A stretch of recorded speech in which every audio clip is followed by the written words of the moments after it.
Hepinize merhaba arkadaşlar. Videomuza hoş geldiniz. Bugünkü videomuzda grafik ayarlarını göstereceğiz. Biliyorsunuz çoktandır söylüyorduk. Şimdi bunu çekme vakti geldi.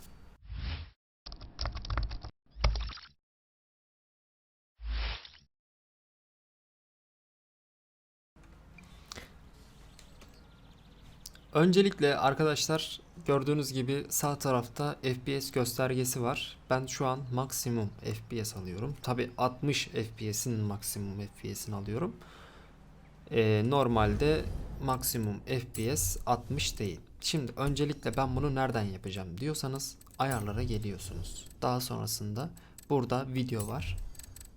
Videoda FPS göster açık bende. Sizde kapalıysa şu şekilde açabilirsiniz. Ben şu an kapatıyorum mesela.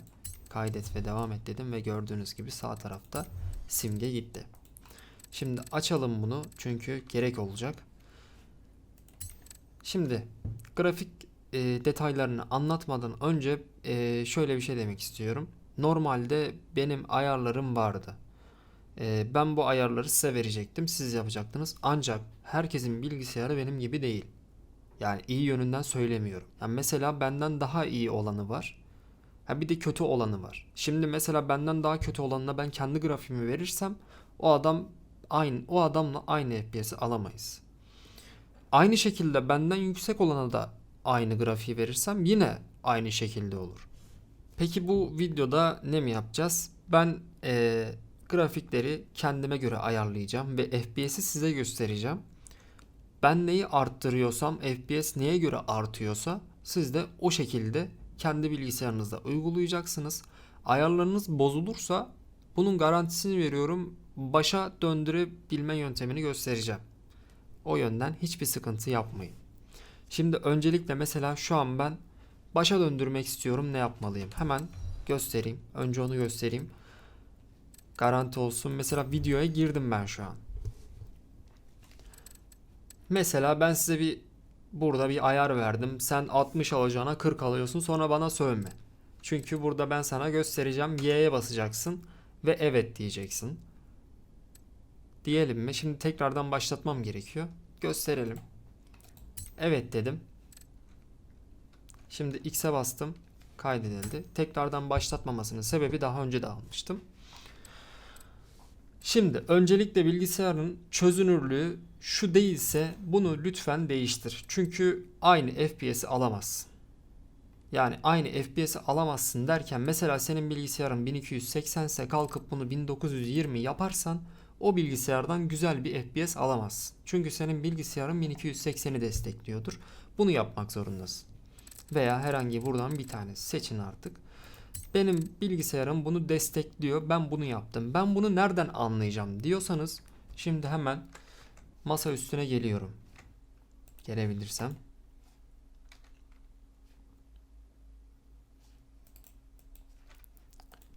Şimdi burada ben görüntü ayarlarına girdim ve gördüğünüz gibi ekran çözünürlüğü yazıyor. Sağ tıkladım bu arada masa üstüne ve burada benim bir sürü çözünürlüğüm var. Eğer seninki burada 1024 gösteriyorsa sen bunu 1920 yaparsan ya oyunda 1920 yaparsan çünkü burada yapamazsın desteklemiyorsa. Bazen oyunda da desteklemiyor. Bunda optimizasyon sorunu var. Destekleyebilir belki. Sen bunu yaparsan büyük ihtimal bir 10-15 FPS kaybına neden olacak. Tam bir FPS sayısı veremem çünkü o yani değişir. 10-15 dedim ama. Şimdi öncelik şeyimiz buydu. Şimdi diğer ayarlara gelelim. Öncelikle kara hızı 60'tan nasıl yukarı çıkacak diyorsanız şu an bende mesela %75 GPU kullanımı var. Yani %75'ini kullanıyor ekran kartının. Bunu nereden daha detaylı bakacağım diyorsanız hemen başlat tuşuyla G'ye basıyorsunuz. Oyunda basalım bir dakika biz bunu. Bir dakika.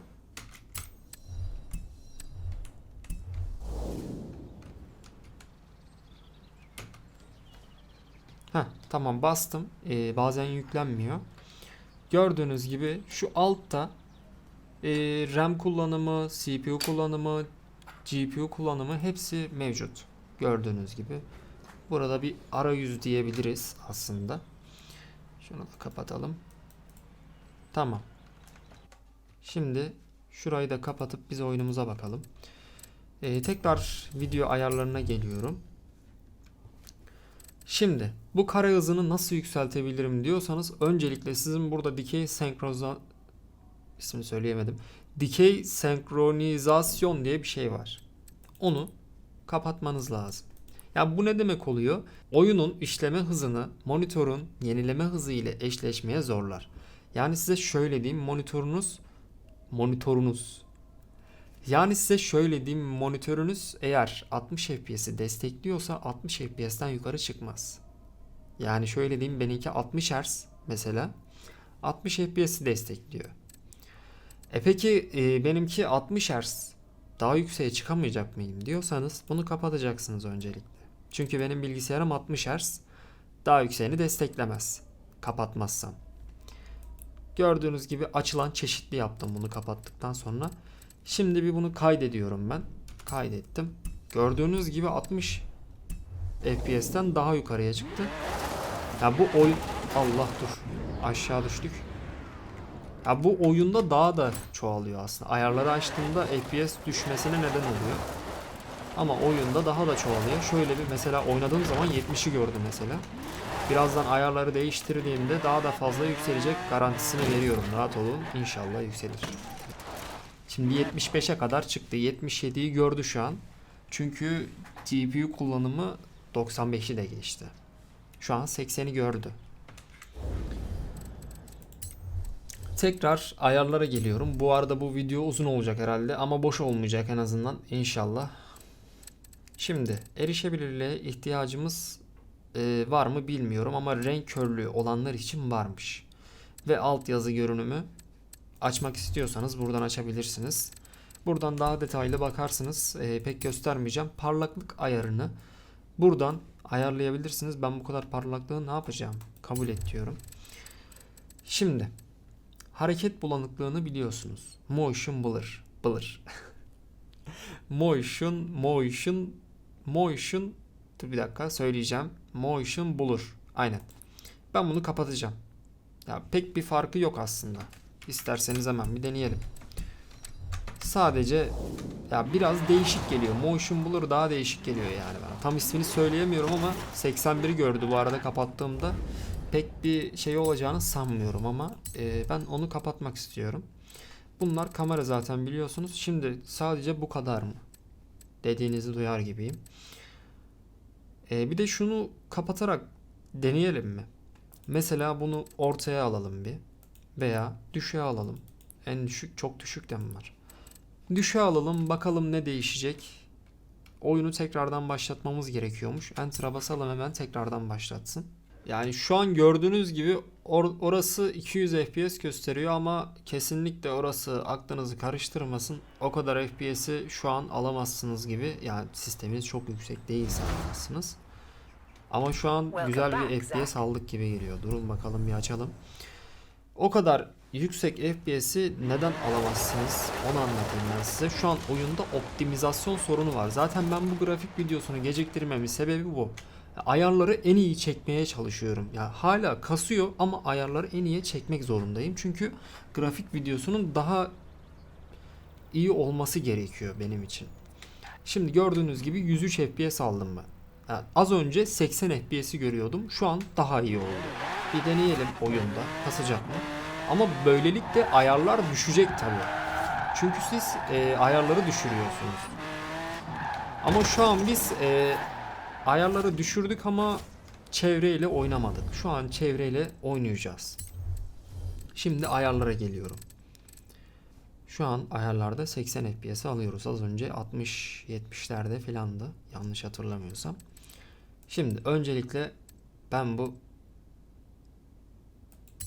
şimdi anlatmadan önce gösterelim. Şimdi bir de burada gelişmiş butonu var. Gördüğünüz gibi ben buraya geçemiyorum. Nasıl geçeceğim diyorsanız şunu kapatmanız gerekiyor. Dinamik optimizasyon. Yani herhalde bu oyunun kendi optimizasyonu. Bunu kapatıyorum ben. Ben kendim ayarlayacağım diyorum ve kapatıyorum. Gelişmişe geliyorum. Şimdi bende gördüğünüz gibi bütün ayarlar düşükte. Ben bunları kalkıp da ultra'ya çekersem bu oyunun alacağım FPS maksimum 60-70 vardır yani. Belki o kadar bile alamam yani. Daha önce açık değildi ama yani. Şimdi ben burada nasıl bir ayar yapmalıyım? Öncelikle ön ayar özele alayım ben. Şimdi gece gölgelerini kesinlikle açmalıyım. Çünkü yani gölgeleri oyunda kesinlikle açacaksınız. Çünkü oyunda güzel bir grafik almalısınız. Yani yüksek FPS'te güzel bir grafik almak istiyorsanız bunları açmak zorundasınız. Gölge kalitesini ekstreme çekiyorum. Hareket bulanıklılığı düşükte kalacak. Çevre doku kalitesi, ya bu çevreyi aslında ben düşük öneriyorum. Yani şimdi çevreden bana ne? Ben arabamla ilgilenirim. Ya arabam netse tamamdır. Evler sıkıntı değil benim için. Ha, evler benim için sıkıntı diyorsanız burası video bellek yiyor kardeşim. Bunu geleceksin yükseğe alacaksın veya ultra'ya alacaksın ama kasacak. Ya öyle diyeyim sana. Yine de çok da almak istiyorsan ortaya al. Ben şimdi ortaya aldım mesela. Şimdi bu da ekran kartından yiyor. Fazla yemesin ekran kartı. Bunu düşükte bırakıyorum. Bunu da düşüğe çekiyorum. Şimdi geldim buraya. Bu da aynı şekilde ekran kartından yiyecek. Bunu kapattım. Bunu kapattım. Bunları sonra açarak da deneyeceğim tabi. Bunlar ne işe yarıyor bakacağız. Şimdi yansıma kalitesini kesinlikle ekstrem alıyorum. Şunu da aynı şekilde ultra'ya. Çünkü ön cam yansıma kalitesi. Bu da yansıma kalitesi. Şimdi dünya araçlarının ayrıntı seviyesi. Ben normalde bunu ortada oynuyorum. Size de orta öneririm. Yani çok da yüksek olmasına gerek yok. Kalkıp da şuraya almanıza gerek yok. Daha beter oyununuz kasar. Yani bilgisayarınız düşükse diye söylüyorum. Orta iyidir yani. Sonra bu kapansın bu.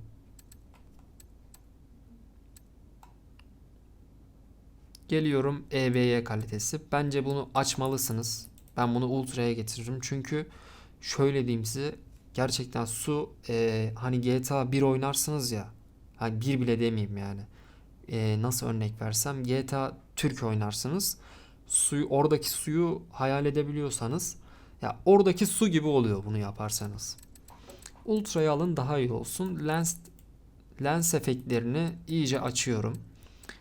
Gölgelendirici kalitesi ultra'ya aldım. Şunu da aynı şekilde yükseğe aldım.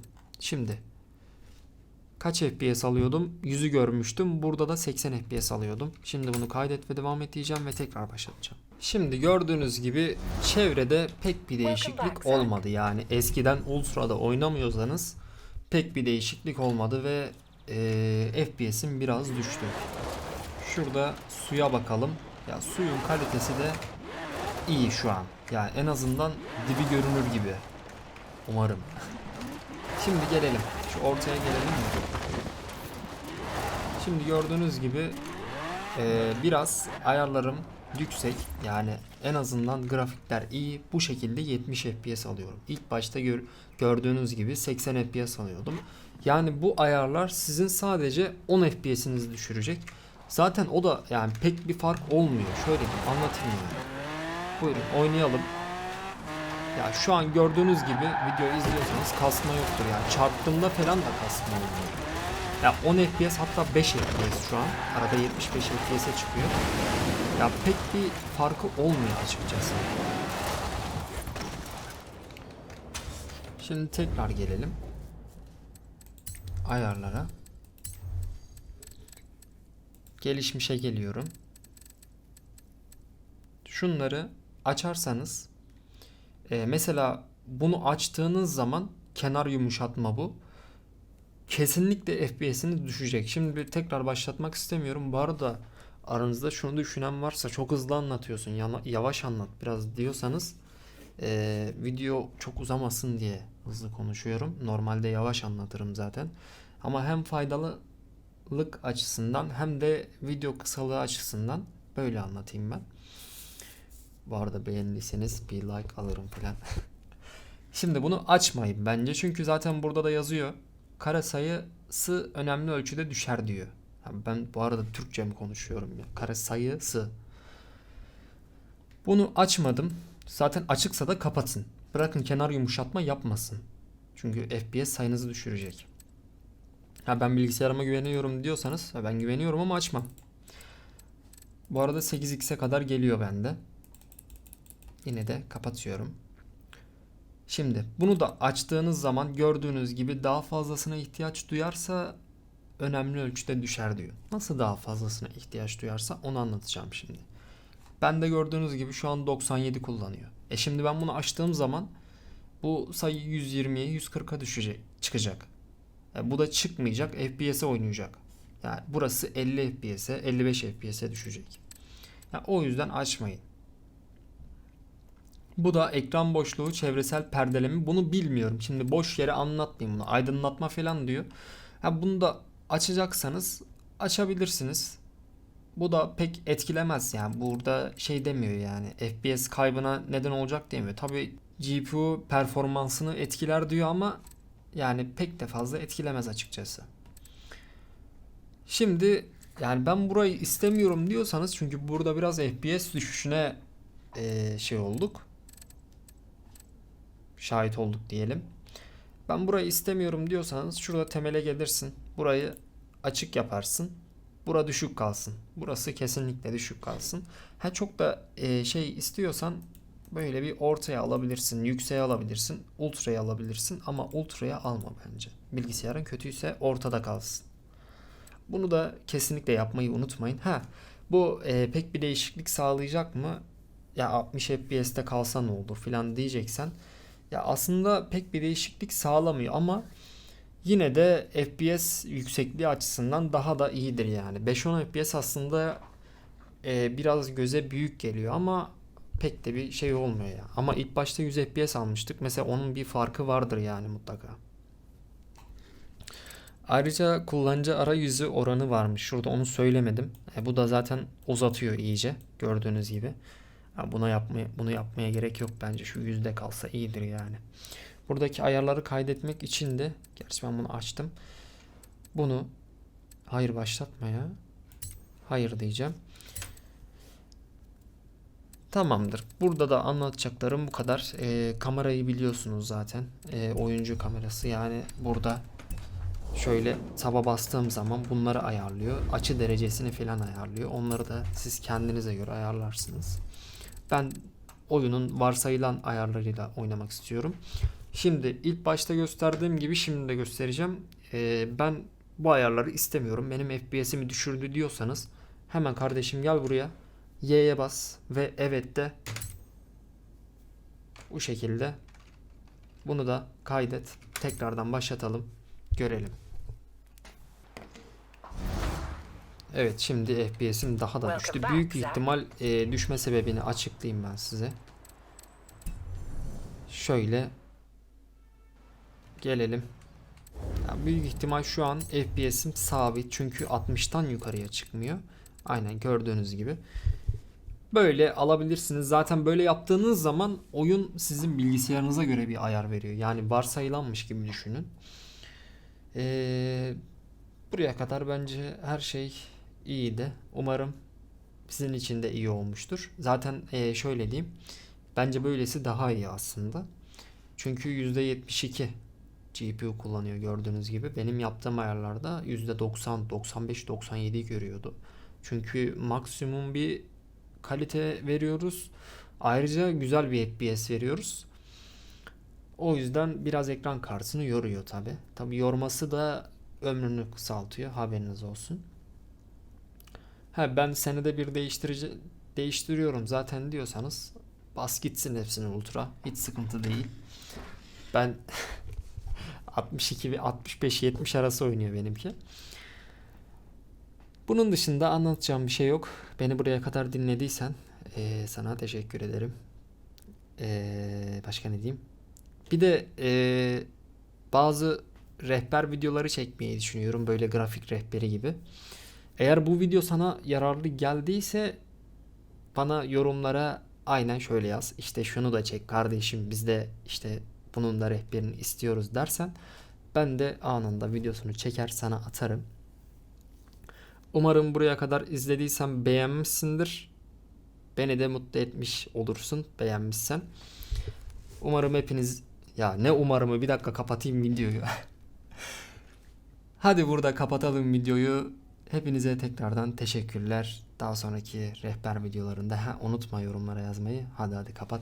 Daha sonraki rehber videolarında görüşmek üzere.